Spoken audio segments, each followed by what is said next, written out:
नमस्कार, मेरा नाम डॉक्टर धनेश भारद्वाज है। आज हम बात करेंगे न्यूमोथोरैक्स के बारे में। न्यूमोथोरैक्स एक ऐसी कंडीशन होती है जिसके अंदर धीरे धीरे हमारी चेस्ट कैविटी के अंदर अगर मान लो कोई होल अगर होता है तो उसकी वजह से जो एयर का जो प्रेशर है अंदर बिल्डअप होने लगता है और वो लंग को प्रेस करता है। उसकी वजह से जब लंग प्रेस हो जाता है तो लंग कोलैप्स हो जाता है तो ऑक्सीजन में पार्ट नहीं पड़ लेता है। उसकी वजह से हमारी बॉडी के अंदर जो है ऑक्सीजन का लेवल कम होता जाता है या फिर मरीज़ को हाइपोक्सिया फील होता है। ये काफ़ी कई बारी अगर वो यूनिलेटरल का कंडीशन होती है तब तो इतना डेंजरस नहीं होता है। कई बार अगर वो बायलेटरल अगर होता है तो वो काफ़ी ज़्यादा डेंजरस वो क्रिएट हो सकता है लाइफ के लिए भी। जो न्यूमोथोरैक्स जो होता है कई बारी मोस्ट ऑफ द टाइम हम लोग देखते हैं, अगर मान लो जैसे कि रोड साइड एक्सीडेंट है या कोई पेनिट्रेटिंग इंजरी है जिसमें कि किसी ने किसी को स्टैब कर दिया, मतलब चाकू से मार दिया, या कोई आप रोड साइड पे कोई मरीज़ को देखते हैं रोड साइड में वो गिर जाते हैं, गिरने की वजह से उनको चेस्ट में अगर मान लो कोई इंजरी हुई है उसकी वजह से कोई होल हो गया तो उस टाइम पे न्यूमोथोरैक्स डेवलप होने की काफ़ी पॉसिबिलिटीज़ रहती है। जब भी कोई हमारी जो छाती की पसलियों में अगर कोई मान लो कोई क्रैक आता है किसी भी एक्सीडेंट की वजह से या ट्रॉमा की वजह से, तब भी काफ़ी ज़्यादा जो नुकीला जो हिस्सा होता है वो पसलियों का वो लंग के अंदर चला जाता है कई बार, और उससे लंग की इंजरी की वजह से न्यूमोथोरैक्स डेवलप हो सकता है। तो इसके और भी काफ़ी सारे कारण होते हैं। जो इसका जो मेनली जो क्लासिफिकेशन होता है उसमें मेनली दो तरह से हम लोग इसको क्लासीफाई करते हैं। एक होता है स्पॉन्टेनियस और एक होता है एक्वायर्ड।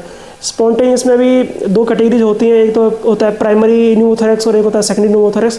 प्राइमरी न्यूमोथोरैक्स जो होता है वो ओल्ड एज पेशेंट्स में मेनली होता है, या फिर जिनमें बुल्ले जो होते हैं लंग के अंदर जो ब्लैब होते हैं, गुब्बारे जो बने होते हैं उनकी वजह से होता है। उनमें रप्चर अगर कोई होता है किसी भी कारण से, कोई मान लो कोई सडन कफ आया उसकी वजह से अगर वो ब्लैब रप्चर हो गया उसकी वजह से न्यूमोथोरैक्स डेवलप हो सकता है, या फिर किसी जर्क की वजह से, किसी इंजरी की वजह से, या फिर सडन कफिंग की वजह से वो जो ब्लैब जो है रप्चर हो सकता है और वो मरीज़ को न्यूमोथोरैक्स कर सकता है। और उसके अलावा भी अगर मान लो पेशेंट कोई अगर इन्फेक्शन है, इन्फेक्शन की वजह से जो ट्यूबरक्लोसिस है, कोई मैलिग्नेंसी है, कोई और अदर वायरल या बैक्टीरियल कोई इन्फेक्शन है, उसकी वजह से अगर न्यूमोथोरैक्स अगर डेवलप हो रहा है पेशेंट को तो वो सेकेंडरी कैटेगरी में आता है। उसके अलावा एक्वायर्ड कैटेगरीज होती हैं। एक्वायर्ड में मेनली होते हैं ट्रॉमेटिक या फिर आइट्रोजेनिक हो सकता है। ट्रॉमेटिक में मेनली जैसे मैंने आपको बताया रोड साइड एक्सीडेंट्स में कई बार पेशेंट्स होते हैं, कई बार कोई किसी दो ग्रुप में लड़ाई हो रही है उसमें किसी ने स्टैब कर दिया छाती के ऊपर तो उसकी वजह से लंग में इंजरी हो गई तो न्यूमोथोरैक्स डेवलप हो सकता है।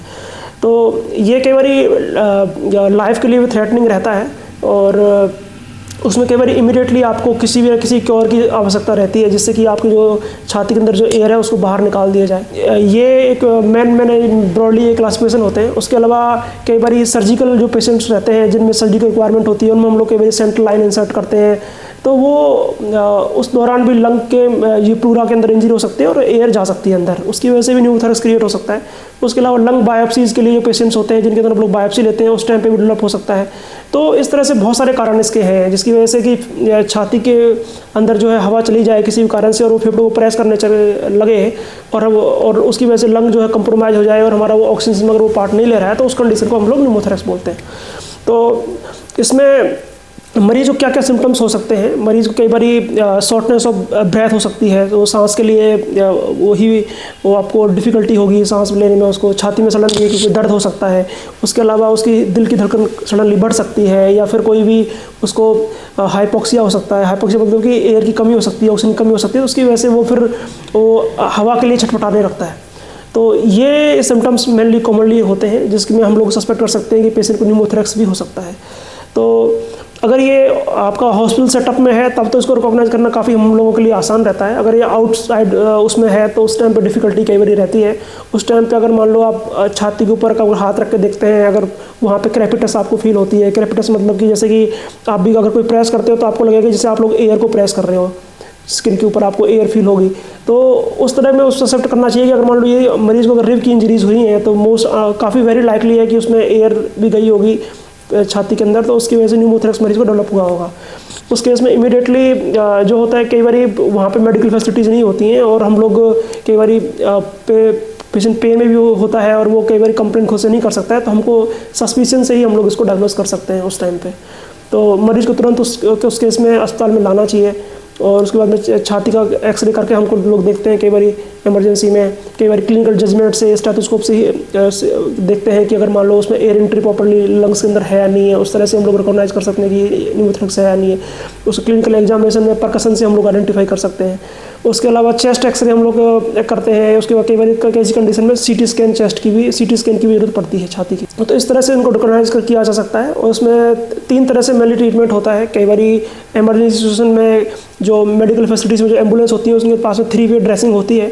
वो जो ड्रेसिंग होती है, ड्रेसिंग इस तरह की होती है, जब भी आप उस होल के ऊपर लगाते हो, छाती के ऊपर होल के ऊपर, तो वो जो बाहर की एयर है उससे बाहर की एयर तो अंदर आ सकती है, पर अंदर की जो बाहर की जो एयर है वो अंदर नहीं जा सकती। जो अंदर की एयर है वो बाहर आ सकती है, जिससे कि जो अंदर वाली जो हवा है जो वो कि फेफड़े को जो प्रेस कर रही है वो बाहर निकल जाती है और वो न्यूमोथोरैक्स रिलीव हो जाता है। और अगर मान लो कोई इमरजेंसी अगर मेडिकल एक्सपर्ट है उस केस में, कई बार इमरजेंसी में वो अगर मान लो अगर निडल भी अगर पुट करते हो छाती में, उसकी वजह से भी जो हवा जो अंदर जो प्रेशर की बना रही है वो निकल सकती है।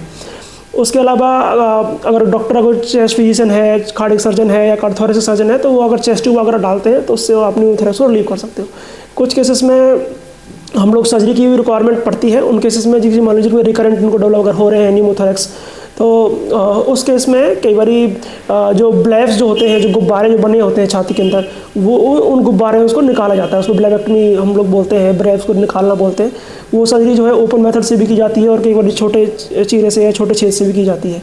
तो ये सारी चीज़ें हैं जिसमें मैंने आपको न्यूमोथोरैक्स के बारे में ब्रीफ में जानकारी दी है।